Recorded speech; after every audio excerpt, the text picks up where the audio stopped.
This is Pop Culture Confidential, and I'm Christina Yerling Biro. Hey everyone, welcome to Pop Culture Confidential, another dispatch from the Cannes Film Festival 2026 in La Terrasse de la Presse. I'm sure I said that wrong, but I am here with one of the greats, co-host of The Big Picture, Netflix star, first time Cannes visitor. Yeah, I'm surprised by that. Yeah, I know. Sean Fennessey. Thank you for having me. I've been getting that a lot. I don't know, for whatever reason, we have not come for the last 10 years, but we decided to come this year. Happy to be here, having a great time. And you and I mean, we were joking, a few of us who only see each other at festivals, we go to these beautiful places, and that's where we meet, because we tend to see each other. We do that, but then we sit in the dark in movie theaters, and we don't experience those places. And we're really tired. Yes. But that's hard to explain, because it is quite amazing to be able to... This view that you're getting now is not like what we do most of the day. No. Yes. Mostly it's either in a dark theater or on the floor with the sandwich. Yes, pretty much. But before I get into the movies, I wanted to, since it is your first one, I know my first year here, what was really overwhelming for me was, for example, just time management at this festival. What has been the surprises for you, maneuvering it, the obstacles and all? Yeah, I feel like I have a handle on it now. I do have a bit of a completist disease, and so I feel the need to see as much as I possibly can, and this is just not the place for that. There's no way to conquer the entire schedule. I showed up 2 days late and was already behind the 8 ball. Does that make you nervous? I don't like the idea of missing out on something, especially to just the effort it takes to come here from where I live. But now that I know where every theater is, I know where I can get a cup of coffee, I know where I can get a quick bite to eat, I know where, I can come outside here and hang out for a moment. And now that I have all that under control, I'm having a really good time, but it is much more complex than many other film festivals. And it's very organized, and actually getting in to see the movies is not that challenging. That surprises me every year, because it looks so overwhelming and it feels, but then it really works. Yes. They get you in there, you get a good seat. I haven't had a hard time seeing any movies. No. It's just wonderful, and you can't say that about every film festival. No, that's true. That's true. And what about your co-host, Amanda? Do you guys have the same festival rhythm? Good question. We have only done one other festival together. We've done Sundance together. But historically in the falls, as you know, I go to Telluride and she goes to Venice. So yeah, we did some dividing and conquering this year. She wanted to party a little more than I did. I wanted to see more movies, but we did a pretty good job, I think, getting our arms around the entire slate. Since she left, she arrived earlier and just left, and now I'm staying a couple more days. So by the end, I feel like we'll have a really good sense of everything in competition and in certain regard. And yeah, I'm feeling pretty good about it. Yeah, and also we're good travel companions. We've been traveling together for 15 years. So. For your whole life. Yeah. That's a great way. For the listeners and viewers who want me to talk about, because I used to say this every day, I don't know if you follow the Screen Grid, the daily jury grid. It's a good way to keep in touch with what's going on. Yeah. And today, as I'm sitting here with Sean, it's still Fatherland and now Minotaur, which are at the top, and 2 movies I really liked. We'll get to see what you like about those. And the lowest score is Corriera's Sheep in a Box, which I think is a little unfair. But I wasn't crazy about it, to be honest. I wasn't crazy about it either, but the lowest of all of them? Yeah, I haven't seen everything in competition, so it's a little hard to say whether it was the worst. I think it was maybe the most disappointing, because I'm such a fan of him as a filmmaker. He's a Palme d'Or winner. He has an incredible legacy here at the festival.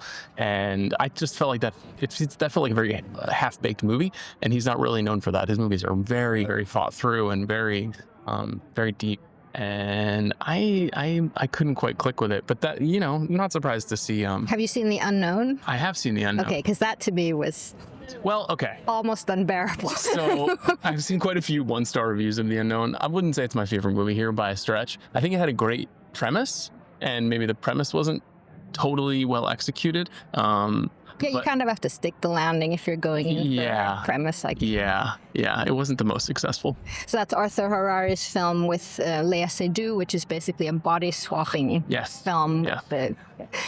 It was not successful for me. But you were mentioning that this year's main slate, there's a lot of Palme d'Or winners. There's a lot of very established directors coming back. What do you make of this? Because it seems like several of their movies have been kind of mid, to put it that way. Yeah. Well, I'm such a novice, so I can't pretend to have some mastery of how this operates, but it seems a little bit awkward when a filmmaker like Asghar Farhadi comes here, who is a former Palme winner, and has a film, and the film just doesn't work. Parallel Tales is not, it's just not effective. But Can the competition say no to someone who has previously won a prize in competition? I don't know how that operates. And then they find themselves maybe forced somehow to accept a film like that when it's just really not up to snuff. And the first few days of the festival for me was a little dispiriting because I was watching a lot of films from masters who just maybe were not putting out their best. And now in the last couple of days, now that we've seen a few films that are much more high quality, it makes you question the substance of the competition in general and what some of those things, how some of those things even got in there in the first place. But I'm just, like I said, I'm still learning as I go with some of this stuff. But I agree, it's been back heavy, so to speak. Very. I thought what we'd do, in honor of your new Substack, which is great projections. Thank you. I thought that we would do a little exercise, and that's that before you came to Cannes, you listed 10 films that you were most looking forward to. So besides one that is still embargoed on, I'm going to go through them and ask you, well, did it live up to that? Fire away. I can hardly even remember what films are on that Okay, well, list. I have them here. Okay. All right, we're going to start with Teenage Sex and Death at Camp Miasma. Missed it. Got here too late. I begged them to let me see it beforehand, and they would not. So I'm seeing it in 2 weeks, so I can't have an opinion about that one yet. I am excited, and it seemed like almost everyone I spoke to who saw it Can I tell found you something what to like. Yeah. That's amazing. Yeah. I mean, but that's if you mesh with Jane Schoenberg as I do. I mean, Tiglo was one of my favorite movies, and you have that sort of pop cultural awakening in your youth where you kind of, some of us use pop culture in our trauma work. A lot of film critics, film writers, they can all relate to, I think, especially Jane's point of view and the way that screens kind of influenced our personalities and how we see the world. And so I'm very, very excited. And they use, Gillian Anderson, X-Files, and horror movies, and it's so much us. I would have a whole really surprised if you didn't like it, but okay. Yeah. Even Amanda liked it, and that's not necessarily her speed of film, so I'm encouraged. Yay, that's great. Yeah. Pavel Pawlikowski's Fatherland. One of your most. I liked it. It felt like a little bit of a downshift from his two previous films. Obviously, like working in the same style with the same cinematographer, black and white, 20th century period piece, and great performances. I think it felt. It's a situation where I feel like I know a little bit too much about the circumstances where he had been working on this other film, and the actors' strike forced that film to get shunted. And this felt like a film that he could make a little bit more quickly and just to get back and working again, because he had not made a film in 8 years. And I liked it, and I liked the idea of Thomas Mann trying to engage with Germany after the war and figure out his place, his national identity, and then also his daughter and her place in her national identity. It just has a gorgeous ending, but it just kind of ends after 72 minutes, and you're like, okay, so that was all you had to say about that. And I felt like maybe there was even more to explore, but I did like it. It is among my favorites here. You loved it. Yeah. I mean, that ending, first of all, I was out for hours. It was really strong. But I'm a person who, if you're going to make a biopic, this is how I want it to be done. Yes. I want you to pick an event, a small portion of moment in time. But I want you to think about, like in Amadeus, what does this mean? What is the aura of this person in terms of the place that they're living in and why? And this is, after war, this is coming back to a fatherland, and that he doesn't recognize. This is art and what it means, and this is this family tragedy that's all playing in 72 minutes. Sean. I know. There's some great things about it. Tight. There are some great things about it, and I do love a short film at a film festival. I think there's a wonderful performance from August Diehl in the movie, and the briefness of his performance is part of the point, but I missed him when he was not back, and the movie almost builds this anticipation. I know it was the design, but it honestly felt one character too short for me. All right, okay. I respect that, but it just absolutely worked for me in all this. And I'm going to get back to what you think awards-wise, but let's move on to your other ones. You were Gentle Monster. Haven't seen it. That you haven't seen it? Okay. No, heard very mixed things about that. It was one that, unfortunately, I wasn't big on either of the Léa Seydoux films, this was one. I was sort of warned off of Gentle Monster, and Amanda and I traded. She took Gentle Monster, and I took The Unknown, which is where we'll go next. She thought it was, I believe the word she used was trashy and watchable, which I'm not opposed to, but even just the logline of the story, I was like, if I have to skip this, it's okay. When the character has a profession, or she's a certain kind of artist, and she does this, and it's supposed to be very serious and when I start laughing at it, I have a problem. I heard she was sort of a Bjork-esque pop star. Well, I guess we can spoil it. She only plays songs. She sings and plays covers of songs only written by men. So it's like, boys don't cry, but very seriously, very. Got it. Okay. It was a little self-serious. Yeah. How about The Unknown? Yeah, we talked about that. Yeah. I'm glad I went to go see it. It did feel a little dorm room philosophy at times, but I want there to be movies like that, if that makes sense, even if that one ultimately did not come together. Mm-hmm. I understand. I mean, he's taking chances, but you know what I think? Keep working with your wife. Yeah, notably, he wrote that film with his brother, and it did feel like a film where two brothers came up with an idea, and they were like, and then what if this happens? Especially since it's kind of the female experience. But let's not go into that. I'm going to skip Lucas Don's Coward because that's embargoed. Koreeda, Sheep in the Box, you mentioned already a little bit. Her Private Hell. Now, this is a movie that is really dividing. Did it conquer you? No, I hated it. I'm so disappointed. I'm such a believer. I was such a believer in Nicholas Winding Refn, and I'm a real fan of his. He's important to you. Yeah, I'm going back to Pusher. I really, really like his movies quite a bit, and it's been 10 years since he's made a movie, and I had some reservations about the Neon Demon, and I felt like he is only interested in exploring that aspect of the filmmaking now, which I would kind of unkindly say is like a perfume commercial. And I don't know what happened. I mean, he had a real sense of grandeur and grit, and that was something that was very rare that he was able to capture. And he's not the most substantial filmmaker. He's a very visual, very operatic, and not like deeply thematic, but I thought Her Private Hell was like a big nothing. Like, I have no idea why he was interested in telling that story. I thought the performances were all off, and I liked all four of the key performers, and they just kind of were off key. I was really disappointing. I haven't seen that one, but I actually didn't have time, and I would have been able to, but everyone warned me off it, and I felt like, you know what? It just feels like it's 9 hours long. Yeah. Oh, gosh. All right. Okay. I'm sorry for your loss.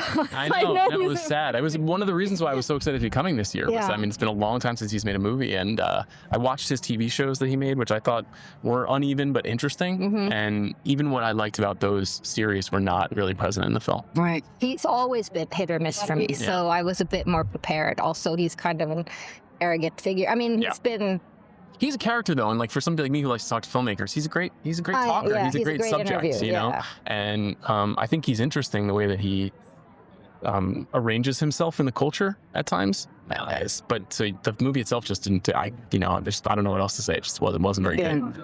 So one of the 3 Japanese in competition, it's been the Hamaguchi's. All of a sudden, you really looked forward. Yeah, I liked it quite a bit. Yeah. Did you see it? I did. Yeah. On the downside, I thought didactic at times and a little bit glacial in its pace in the first 75 minutes or so, but I thought the final hour was extraordinary, and it's the 3rd movie in a row where he has pulled together this kind of ecstatic feeling emotionally at the end of a long story, and that is sometimes confusing or sometimes kind of banal, and then it just transforms into something very magical. And so ultimately really liked it quite a bit. I'm quite curious to see if a movie like that can win the Palm. It is at times like very I think not just Chloe intellectual, Zhao but loves it. Does she? I don't know. I I'm saying I'm right? just speculating. Yeah, I think that makes a lot of sense. Well, I don't know how much sway she'll have amongst the jury, but and I think brilliant performances by Tao Okamoto and Virginia Fira. I thought it was really good. Did you see it? I did. I admire it so much. I'm a huge fan. Drive my car, particularly, but it didn't emotionally work for me really. I found it very sort of theoretical and a bit kind of TED Talky. Yeah, there's a long stretch with a whiteboard that is very much a TED Talk, which didn't really do anything for me because their relationship and the sort of grief and finding someone like that powerful relationship, that powerful connection to someone. I mean, that's if you have that in your life, that's a gift, right? And I really appreciated that, and that he brings together, which he does very well in all his movies. But it wasn't, I mean, at the end of Fatherland, I was just like walking around in a daze. And this one didn't really hit me that much. But that doesn't mean I don't admire it. Yeah, I think it was really just the idea that a movie can transform over a period of time while you're watching it from something that felt very hermetically sealed. And the thing I've been saying about the movie since I saw it is he's one of the only filmmakers who makes the theme the text, where he kind of like explicates exactly what the movie is about and puts the words in characters' mouths instead of allowing, and in a place like this, a lot of filmmakers are really working through metaphor. They're working through these kind of projective ideas that they are feeling, like in Fatherland, where Pawlikowski is thinking about his own heritage, his parents' history, what has happened in Europe over the last 100 years. Like, there's a lot you can kind of carve out of that movie thematically, whereas this movie, it is literally about what it's about. They're telling they're talking to you about capitalism and the way that it degrades the individual and the way that human connection is the only path forward. And if you do have to work in an organizational structure, how can you do it humanely? Like, he is literalizing everything in the movie, which is just fascinating. Oh, absolutely. And I appreciate him. But this was a bit too much for me. It became so theoretical and so on the nose that and I think I'm a sucker for. I'm a big crier, a big feeler with the and this one didn't get you. Didn't. Yeah. That doesn't mean that the performances are great, and I do think it will get something. I think it's in play for Bob, honestly. I think so too. I think it's definitely in play. I don't know if it's the leader right now, but it's in play. Christian Mungiu's Fjord. Yeah, I know this is tricky for you. I'll tell you what. This is one of my favorite things here. I think it's extremely divisive and on purpose. And I think it's a movie that begs you to take a side, and that would be a huge mistake to take a side. And I really appreciated that feeling of, why was this not shown to us as the film is transpiring? This idea of excision in the story where we don't witness certain things. So then he leaves space for us to think about what may or may not have happened in those moments. I'm a huge fan of his as a filmmaker. It does honestly feel like he just took like a really bad 2-week vacation in Norway and was like, I'm going to take it out in Norway. Norway. Yeah, I've never been to Norway, so I don't really know. I don't have strong opinions about that, but I do really like the idea of upending our expectations around a progressive ideal versus personal belief, and thinking about who gets to control what and what happens when power is shifted over time away from like the expected places of power, which is in like a conservative religious-based society, into a more progressive space, and then how just in general the idea of power has a kind of distorting effect on human experience.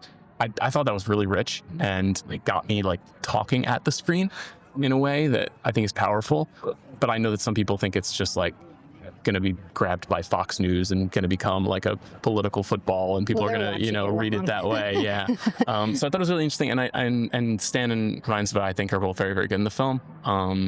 So I liked it. I also liked seeing him working in a slightly different gear. The movie feels very in connection with RMN, his last movie, because that's also about a kind of xenophobia and displacement. What that takes place in his homeland, and him going to a different place and kind of like trying to use the landscape of that place to communicate about maybe some of his disaffection in the world, I thought was an interesting choice. I don't know if we'll talk about Minotaur, but yes. they do the exact same thing with using the landscape to say a lot about how you're supposed to be feeling about what the characters are doing and how they exist in society. So I thought it was pretty sophisticated, and I've been interested to see like some really negative reviews. I heard from a friend of like mutual friends that you had some troubles with it. And no, I loved it. You did? Yeah. Oh, okay. Yeah. I didn't know that. Yeah. I'm relieved actually. Yeah. Okay, good. But I do think, like, I was looking at one of the grids this morning, and it was like low. 4 stars, 2 stars, 4 stars, 1 star, 4 stars, 1 star. And there's something interesting to me about a movie like that that can split us like that. What did you think? I don't think it's perfect. I mean, it's not. I think Minotaur is even. That's almost perfect. But I think I loved it. My issues are not so much with more of the acting issues I have with the sort of supporting cast, which I thought sort of brought me out of the film. I think it was such an incredibly interesting exercise. I also want to remind people, because lots of people came up to me and like, is this really how it works? They take your baby for this, that sort of thing. But I mean, Christian Munch is a former journalist. Yeah. He talked about that specifically in the press conference here. About he was there many times. He talked to Norwegian Child Services. He talked to government officials. He talked to lawyers. He's gone through. It's not one case. It's many cases. Yeah. And so I think that if you forget about this case in general, I think what he's trying to say is kind of how far the two sides have come. Extremism is so far that it doesn't really matter anymore. We're not even getting through to, there's not even empathy in a situation where a baby actually is being taken. I mean, you can't see. The Norwegian side of it is very rigid. Mm-hmm. They have their rules to follow, and the rules that are very much on the side of the children. Mm-hmm. And then you have traditional values, which no one really is interested in hearing what that means. I mean, it's just such an interesting piece of work, I think. And I totally agree with you that what we don't see is what makes us, think and go to ourselves and think, how would I react in this situation? How would I think? And then I have a little bit of an issue with the sort of the children and the neighbor girl and things like that. Some of that weren't like 100% worked for me. That felt a little bit sort of hammered in there to make a point that the children are the free souls that accept everything. Right. I found that just a little on the nose. Right. But so it's not perfect, but I think in general the exercise is... Yeah, it's funny to talk about with Minotaur, right? Because they're both films that are made very realistically and naturalistically, but they're fables. Like they're both moral tales about social woe, basically, like the problems that we create for ourselves. And like what is an appropriate performance style. There's a bit of like a mustache twirling quality to the Norwegians in the final third of the film, it's like really overplayed.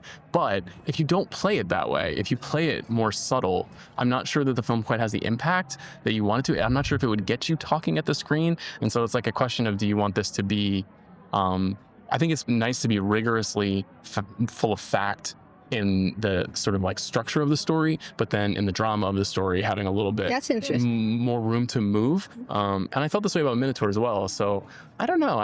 I really liked it. It's like among my 2 or 3 favorite things here this week. Great.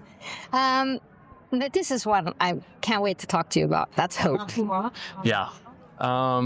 So glad we did what we did, which is that we went to the premiere, the gala premiere, and got in a tuxedo, and we wanted to because, one, we wanted to see it on the biggest screen possible in the noisiest possible environment, and 2, people were like, this could win the Palm before anybody saw it. Like, we don't know. And so Park Chan-wook is on the jury. Na Hong-jin hasn't made a film in 10 years. He's an extremely accomplished technical filmmaker. We're in a moment where like horror storytelling has gained a kind of credibility. It would be the kind of movie that would be a real wow Palm winner. Yeah, if the jury is like, let's look forward and not traditionally, and we don't have to go to politics this year, we're doing, this is the movie. About 20 minutes into the movie, you were like, okay, this is not a Palm winner. The first hour I thought was incredibly fun. And it's an action chase scene that literally is 60 minutes. Yes, and brilliantly executed. And right up until the moment when you get a big CGI reveal, I was like, this is like Mad Max Fury Road. I mean, it is really thrilling and beautifully executed. The rest of the film, there are a couple of other set pieces that are extraordinary. There's no character development. It's very unclear what's going on really in the world of the story. There's not a lot of attention paid to why we should care. Well, it's basically a series of pastiches of different Americans. It's very Michael Bay, very James Cameron, every line, every sort of movement. I mean, there's a little bit of Western. Well, there's a moment when Ho-Yeon shows up in the film and she's got the gun and you're like cheering, but it's a total Sarah Connor Terminator moment, And that's cool. Like, I like that. I think that's the point. And it feels like it's an homage to that, and it's also trying to update that in some ways. I think there's the sequence, the chase at the end of the film with the horse in the car is just extraordinary stuff. It's just, there's an hour and 20 minutes in the middle of the movie that just is kind of incoherent at times, like or dull. And so it's a real pickle. I don't know if just the idea of it being in competition is hilarious. It's obviously imperfect. I'm usually very reluctant to say a movie should be cut down, but I really could stand to be 20 to 30 minutes shorter. and they need to improve the CGI. Yeah, I heard that that's not done. Yeah, So yeah. we'll But see it's apparently the most expensive movie ever made in Korea. Yeah. And that's a new FX shop that is working on it. And Na is an interesting director who's now like made a serial killer movie and made a noir and made a horror movie and now has made a big bug hunt monster epic movie. And I don't know, I'm glad it exists. I like that I saw it in the way that I did. I liked how confused everyone was at the premiere by it. It's not my favorite movie by any stretch here, but I like Michael Bay and James Cameron, so I wasn't down on it. I had a great time. But I'm thinking, I've been saying that I think this has the potential of being like a Gentle Minions thing, where you could get groups of like 18, 19, 20-year-olds that just, go and reference it in different ways and scream and shout. Yes, and it has some meme potential. It could be. I mean, if they do it right, it could really. It should cross over. I mean, plenty of South Korean genre movies have crossed over in the last 15 years. It's totally possible. It's just very commercial. Yeah. It's just not very cam. All right. I think this one we may differ on this one. Paper Tiger, James Gray. Oh, yeah. Well, James is a friend of mine, so I'm a little bit biased. I thought it was very, very good. I don't think it's his best film. I think I've been hearing some people say that they think it's his best film. I was in a scrum with critics at the after party and we were talking about it, and some of them were like, this is it. He has arrived. It is his Oscar breakthrough, and this will be the crowning achievement for him. And I've heard other people say they didn't like it at all, felt very stilted. I'm probably somewhere in the middle, definitely leaning more positive. He's pulling from a lot of things that he's explored in the past and kind of putting them all together. It's a little bit more complicated for me to talk about because you have a personal relationship. Well, not just because I have a personal relationship with him, but because one of the reasons why when he and I got to know each other that we connected is because he's from the same part of the world that my family is from. Mm-hmm. So the house that the film takes place in is where my mother, basically where my mother grew up. Wow. There's a photograph of Adam Driver in the film in a policeman's uniform that he looks like my dad, who was a policeman. My entire family is from Brooklyn and Queens. The movie is set in 1986, which is the year the Mets won the World Series. There's a Mets banner on the wall. That's all very intentional. Yeah. Like the Mets are my favorite baseball team. There's just a lot of personal connection in the movie for me. So just seeing that stuff and seeing him conjure memory for me in a movie was very powerful. And I also thought Adam Driver is kind of spectacular in the movie. Mm-hmm. I think the other performances we can talk about, but I think that character is also an ingenious creation because that is a very real kind of guy in New York. Mm-hmm. And there are a lot of police officers in New York who take their pension after 20 years and then have to figure out what the rest of their life is. And invariably they go into business, and how they go about their business is usually informed by what they did as police officers. And there was something kind of ingenious about that in the movie, making that character do those things. So I liked it, but it sounds like maybe you didn't like it. It didn't work for me. I loved the Adam Driver character, and I would have liked to see that movie you're describing about him. I thought the Scarlett Johansson character was, not badly written. I thought the whole, sorry for spoiling, but she has a medical issue which is ridiculous because it doesn't go anywhere. It feels like it's just a convenient script thing in order to get us to. And the wig and the performance, I thought that was rough. And several things I didn't understand that felt so much like he just needed to do them in the script in order to go forward. Like, why would he bring his boys in the middle of the night to a place? There's nothing to see. There's nothing to. And I won't argue with that point. I knew the minute he said he's taking them that, so I just sort of. And those things, I feel he's too much of a master to do that kind of mistake script-wise. I mean, he's talked about this a little bit so far, but the film was originally conceived as like a pure sequel to Armageddon Time, and I don't know if it had quite as much of a crime element to it. But I mean, some of the things that you're pointing out are directly ripped from his personal experiences with his parents. And, it was meant to be Jeremy Strong in the Miles Teller part. It was meant to be Anne Hathaway in the Scarlett Johansson part to mirror Armageddon Time. It would have been interesting to see if it was like that, if the film would have had a different feeling, a different texture. I don't really know. No, it's hard to say. But I think he was, making an elevated thriller, and oftentimes in an elevated thriller, you have characters doing things that they never would do because then you have that. Otherwise, you don't have a movie. I know, but it feels like there's in another not a better director's hands, because I'm not saying that, but another way you could hide that a bit. Yeah, But this was just rough. It's very overt. It did not work. There's a set piece involving Adam Driver I thought was amazing. It's probably the best thing James has ever done. That was spectacular. And I think about that and how he's used everything and how many films that it sort of builds on and that you think about. Yes. I thought that and like was cinema from all over the world, all happening in that one little 5-minute spectacular. sequence. So it's not. It's kind of worth the price of admission for that moment. For that one. Yeah. I completely agree, but particularly the Scarlett Johansson character and performance are so rough that it really. I've heard others say the same. Yeah, it didn't work for me. Those are the 10 you had, but what are the ones you then saw that maybe you weren't expecting, but I had a chance to see The Samurai and the Prisoner before Cannes started, the new Kiyoshi Kurosawa film, which I liked quite a bit. Sort of like what if Sherlock Holmes was a feudal samurai lord in 16th century Japan, and he captures a prisoner from the opposing side and locks him up in his basement and kind of uses him as his Dr. Watson, and they kind of solve mysteries together. So that was very entertaining. A little bit of like a left turn for Kurosawa, who is best known for these really tense thrillers. I like that. What else did I like?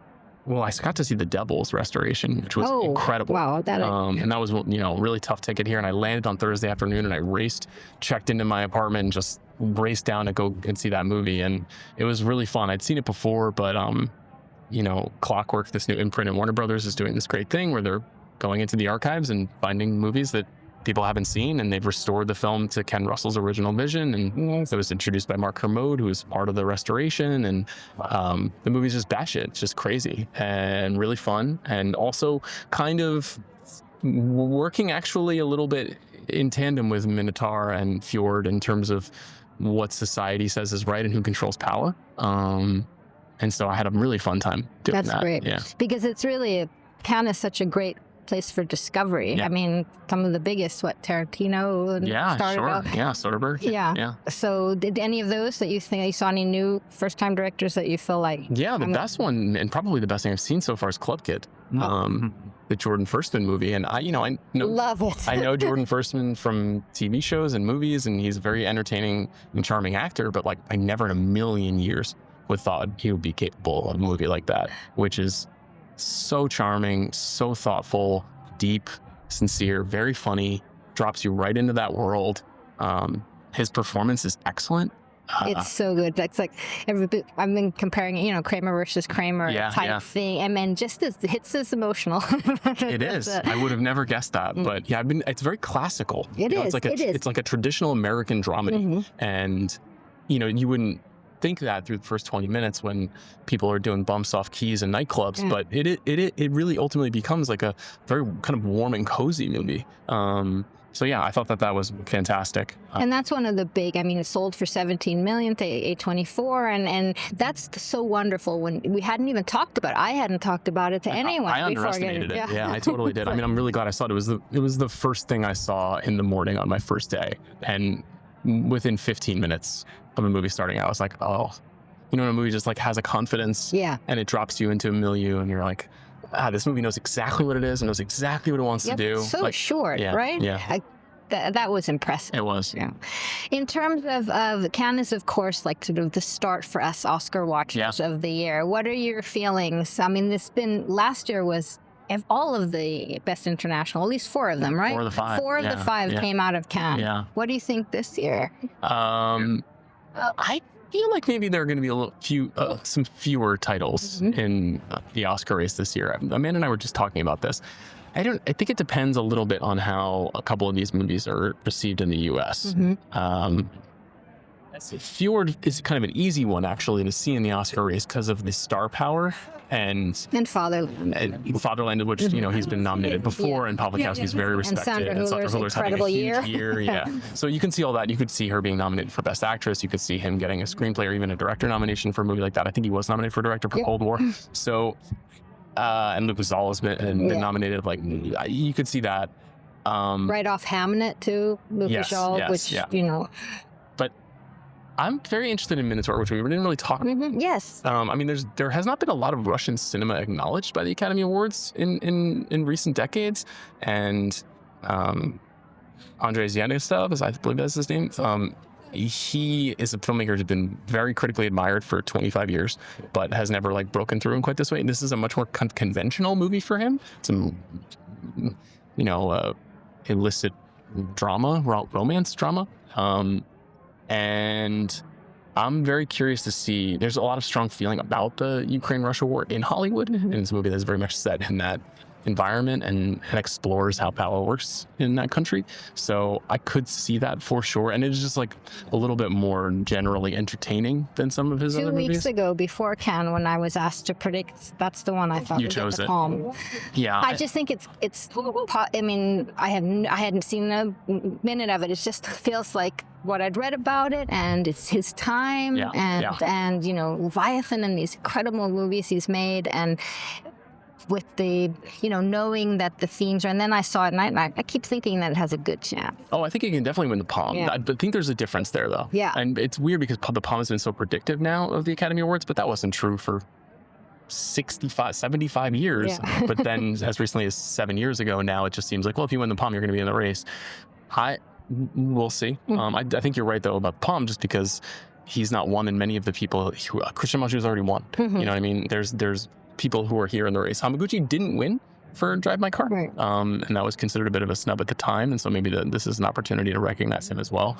But I think it'll get some either director, or I mean, it will get one of the bigger awards prizes here. Yeah. I totally agree. It's definitely going to get something big. And if it doesn't get the Palm, it will probably get the Grand Prix. Did you like it though? I did. I felt the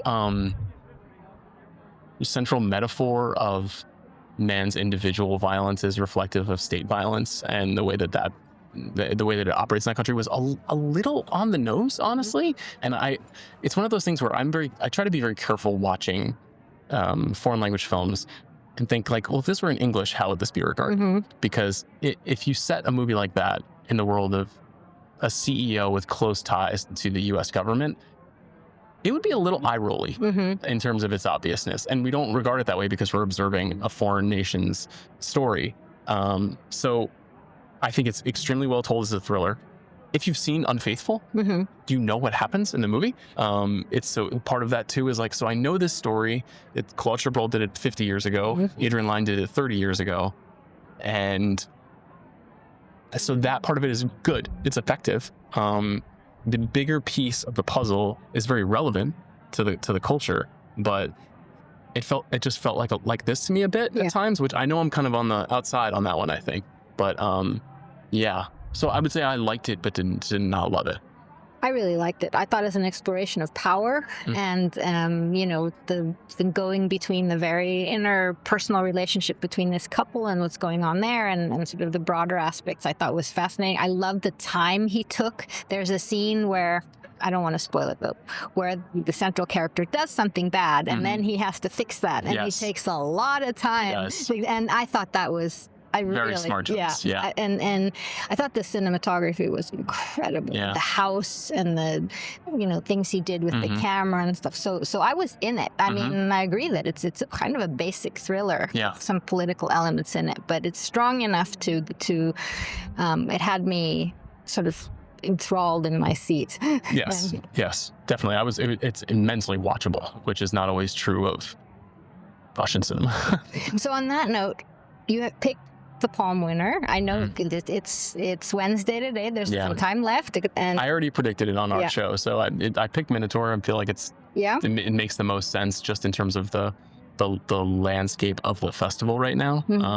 My pick beforehand was Fjord. And director? Because they can't be the same, of course. I think I chose Hamaguchi, which feels like a way to honor him, even if they feel like it's not the best thing here. Are you okay if we give Pavel the screenplay? Because it's really a tight, nice screenplay. Yes, but this might make you blanch. Yeah. I actually picked Gray to win the screenplay because I feel like they're going to look to give him a prize because he's come here 6 times and never won anything. That would be, I mean, because most what's wrong with it is the screenplay. I mean, give him something for that set piece. I think maybe Driver could win as well for actor, not in the screenplay category. Yeah, I think hopefully, I hope they would find something other than screenplay. And someone married I'm just doing the guessing game, you know? No, of course. Sean, thank you so much. Thanks for having me. Great to see you. You too. And tell everyone, of course, where they can follow along everything you're doing. Yeah, we're on The Big Picture, Spotify, wherever you get your podcasts, also on Netflix, as you said. And I'm on a whole raft of other Ringer podcasts. You can find me on all of them. On all of them. Yeah. Thank you so much. Thank This you. is great.